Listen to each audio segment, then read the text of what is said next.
guys and girls, welcome to this week's ScubaTube. In today's show we're going to talk about a snorkeler colliding with a sperm whale, which is rather careless. We're going to be talking about shark attacks on the Pacific coast, and I'm also going to be talking about my Kickstarter pick, and of course a gear review, which you, our awesome YouTube family, voted for. So let's dive straight into the news. A group of snorkelers were treated to an up-and-close personal encounter with a baby humpback whale. They were snorkeling near Coco, not the movie, in Costa Rica, when the little fella wanted to come and say, hey. Little fella. He's about that big, tiny. The baby whale approached the snorkelers and started to play with them. At times, the whale would breach the water so they could actually touch the creature. They all felt sort of blessed, and at this sort of happened.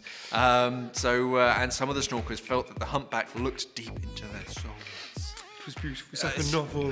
I fell in love. Anyway, the coolest thing that these guys and girls was the fact that they've been snorkeling in the same spot for the past 20 plus years, and they've never come across such a thing. So yeah, that's well cool. Just, you know, going to your usual snorkeling spot, not snot. Yeah, it's cool. There's getting more and more of these kind of whale encounters because they're obviously inquisitive and they sort of swim up. It's cool. It's beautiful. I'm surprised there's not drone footage or something of it. There will be. Yeah, probably. Okay, so something from cute to something a little bit scary. If you like kayaking, then take note. A report that was released on the 25th of January has shown something rather unusual. The report showed 9 known unprovoked shark attacks happened last year on the Pacific coast of North America. Unprovoked. All the attack, no, it's unprovoked, no poking. You know the rules. All the attacks have been said to be great whites. Luckily, none of the incidences were actually fatal, which is always a good thing. But 4 of the 9 attacks were actually people in kayaks or kayaking. The founder of the Shark Research Committee, Ralph Collier, was surprised with the report. Yeah, but the surprise isn't quite what you think. Ralph was surprised that the numbers weren't higher. It's rather morbid, Ralph. There are a lot more people swimming in the waters, scuba diving, kayaking, and even some with S.U.D.S. And with sort of more sharks being protected in the area, they're thinking that there'd be more shark attacks. Because that's, they hunt from underneath, they see the silhouette, looks a bit like a seal, they go for it. Because these sharks are protected, there's more of them, or there's supposedly more of them. They don't know, but yeah. Anyway, he's gone on record saying we don't know what their numbers are. There's no way to get an accurate count, but we know the numbers are rebounding. So yeah, they're getting bigger and bigger. He does go on saying that the attacks that happened last year on the kayaks don't seem to be predatory. It's more like displacement behaviour, meaning the sharks, they literally just want you or the object to leave the waters and get out of their way. So. Huh? What are you doing in my swamp? Yeah, they don't know what it is. It's bigger than a seal, maybe. Yeah. Kind of thinking, I don't want you in these there. are my waters. It's either that or they just don't like kayakers. I reckon that's what it is. There's a new move to get more like ghost gear turned into kayaks. I've seen Fourth Element are doing a thing where they're sponsoring they're turning it into kayaks and they're doing special. That's cool. For a second there, I thought you said that there's going to be a movie coming out, like Revenge of the Kayaks. Yeah, nah, that won't be exciting. It's going to be like Jaws 4 when the shark follows them. It's going to follow the kayak. Man's deepest fear has risen again. Jaws, the revenge. Okay, so let's move on to something else.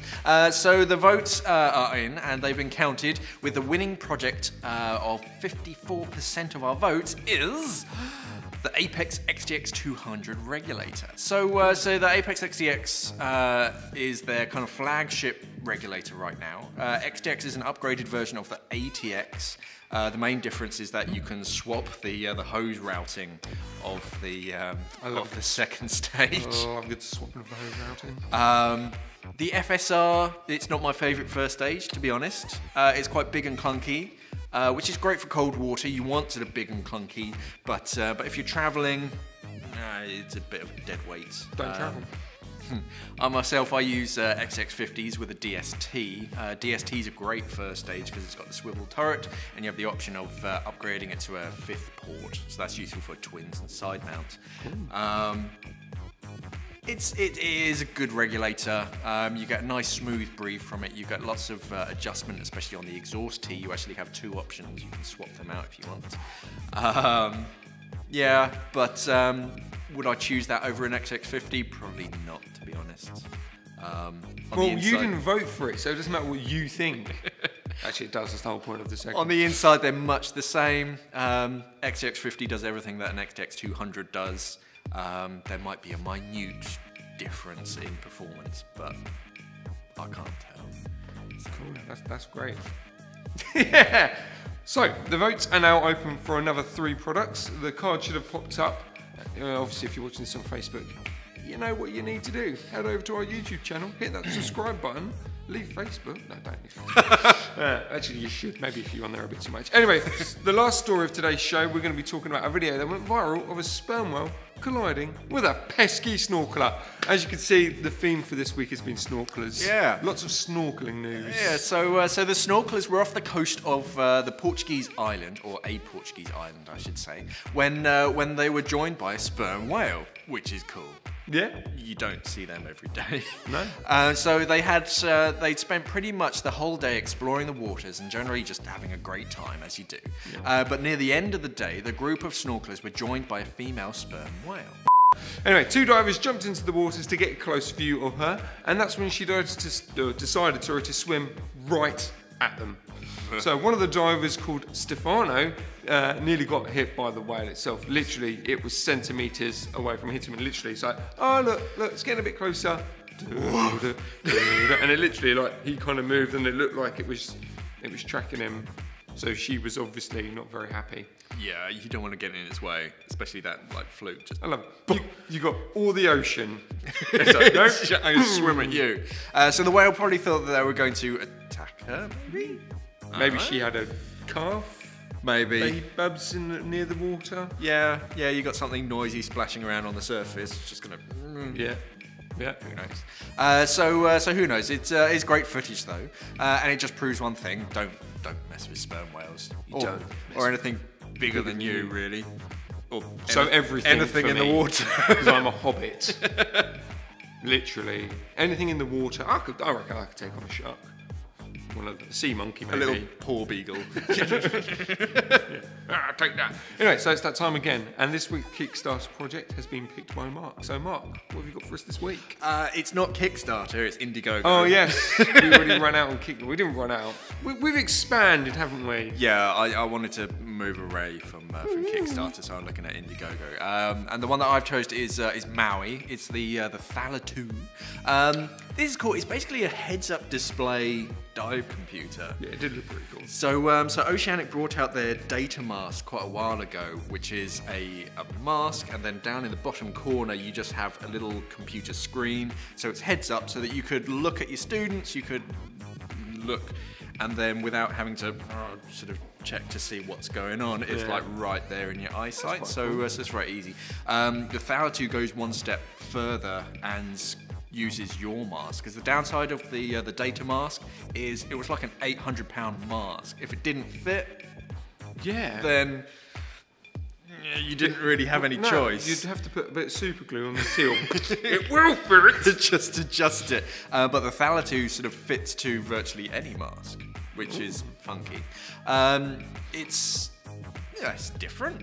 It's cool. It's like the Google Glass for underwater. Yeah. You get a little piece of glass sort of in front of one eye, and it just projects your dive data onto that. So you can still see through it, so it's not going to obstruct your vision in any way. I think this is a real winner. I think they've reached their target goal. They superseded it. Yeah, they've still got, as of recording, 2 days. So when this goes live, I think there's still like a day. 1 day left. 1 day left if you want to contribute to it. But yeah, no, it's cool. I think it's quite nice that it fits. I think it fits on any kind of mask, doesn't it? So as long as it's on there securely, and it's kind of a bit of future tech, but now And you don't have to spend £800 buying a whole new mask or anything like that. No. Yeah. It's pretty cool. Yeah.